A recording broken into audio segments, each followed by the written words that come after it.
नमस्कार. अजया चॅनलवर आपल्या सर्वांचे खूप खूप मनापासून स्वागत आहे. आज आपण यमदीपदान कसे करावे आणि कधी करावे हे बघणार आहोत.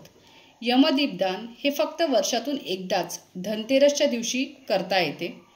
यमदीपदान करताना त्या दिवाचं तोंड दक्षिणेकडे असावं किंवा घराच्या दक्षिण दिशेलाच हा दिवा आपण लावावा.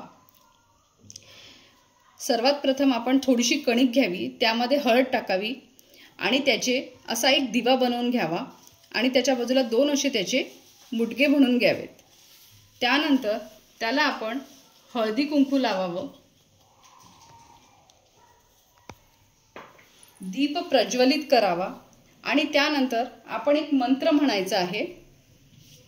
आपल्याला मंत्र म्हणायचा आहे, तिथे पुष्प अर्पण करायचं आहे. भगवान यमांना आपण प्रार्थना करायची आहे की आपल्या घरामध्ये कोणाचाही अपघाती अकाली मृत्यू होऊ नये, यासाठी वर्षातून एकदा अवश्य आपण यमदीपदान केलं पाहिजे. यमदीपदान करण्यासाठी हा मंत्र आहे.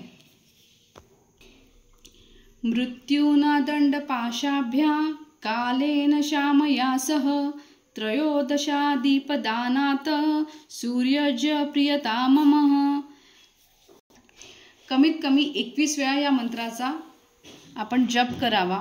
भगवान यम हे मृत्यूचे देवता आहेत, त्यामुळे त्यांना प्रार्थना करावी की आमच्यावर तुमची सदैव कृपा असू द्या, आमच्या घरात सर्वांना दीर्घायुष्य द्या, चांगलं आयुष्य द्या. याचबरोबर आपण भगवान शंकराचा महामृत्युंजय मंत्र याचा देखील जाप करायचा आहे. ओम त्र्यंबकं यजामहे सुगंधिं पुष्टिवर्धनं उर्वारुकमिव बंधनान् मृत्युर्मोक्षीयमामृतात्.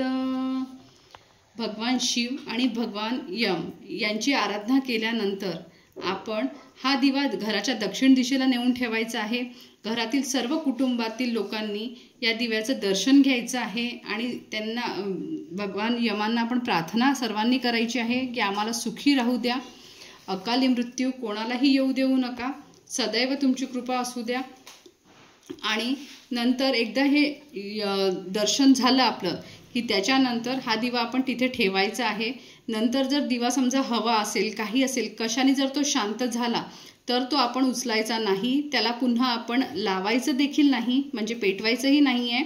हा असाच ठेवायचा आहे आणि दुसऱ्या दिवशी सकाळीच आपण याला उचलून कचरा पेटी म्हणा किंवा अशा ठिकाणी टाकायचं आहे जिथे त्याला आपण ओलांडणार नाही.